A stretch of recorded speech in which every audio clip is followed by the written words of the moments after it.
तो अब हम आगे बढ़ते हैं परसेंटेज कंपोजिशन पर। अब ये मास परसेंटेज होता क्या है, इसको समझने के लिए आपको करना क्या है, आपको मॉलिक्यूल का टोटल मास लेना है, जिसको आप मॉलिक्यूलर मास कहते हैं, और उस मॉलिक्यूलर मास में आपको देखना है हर टाइप के एटम का कितना मास प्रेजेंट है परसेंट में।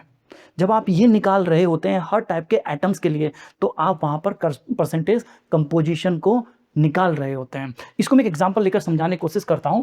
मान लीजिए मेरे पास एक मॉलिक्यूल है, H2O का ही हम एग्जांपल लेते हैं। इस H2O मॉलिक्यूल में हाइड्रोजन का जो एटॉमिक मास है वो 1 है, एंड ऑक्सीजन का जो एटॉमिक मास है वो है 16। तो यहाँ पर इस मॉलिक्यूल में आप मुझे बताइए हाइड्रोजन का कितना मास प्रेजेंट है। एक हाइड्रोजन का मास है 1 AMU, 2 का कितना हो जाएगा 2 × 1 AMU।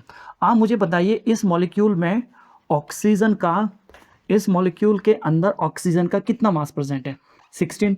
अब यदि आप इन दोनों का सम आप कर देते हैं तो जो आएगा इस मॉलिक्यूल का टोटल मास, यानी मॉलिक्यूलर मास आ जाएगा AMU में, यानी 2 + 16 it will be 18 AMU। AMU को लिखने की जरूरत नहीं है।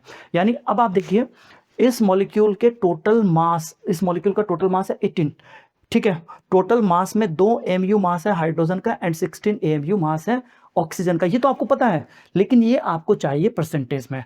अब इसका परसेंटेज निकालना तो बड़ा इजी है। आपको यदि परसेंटेज निकालना है तो उसका फॉर्मूला क्या बन जाएगा, किन्हीं दो चीज़ों का परसेंटेज आपको निकालना है। परसेंटेज ऑफ एनी एटम आपको निकालना है, तो आप वहां पर टोटल मास लेंगे। टोटल मास का मतलब मॉलिक्यूलर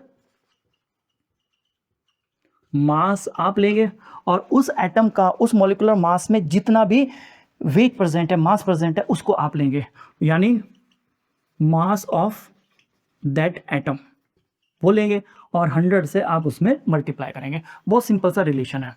अब यदि यहीं पर मैं आपसे परसेंटेज ऑफ हाइड्रोजन आपसे पूछता हूं तो कितना हो जाएगा। यहाँ पर टोटल मास कितना है 18, हाइड्रोजन का, इस टोटल 18 में हाइड्रोजन का मास कितना है 2 × 100। यदि आप इसको सोल्व करेंगे इट विल बी 11.11। ऐसे ही यदि मैं आपसे पूछता हूँ मास परसेंटेज ऑफ कार्बन कितना आ जाएगा, कार्बन का मास कितना है 16 डिवाइडेड बाय टोटल मास कितना है 18 × 100, इट विल बी 88.89%। तो इस तरीके से आप इसको फाइंड आउट कर सकते हैं।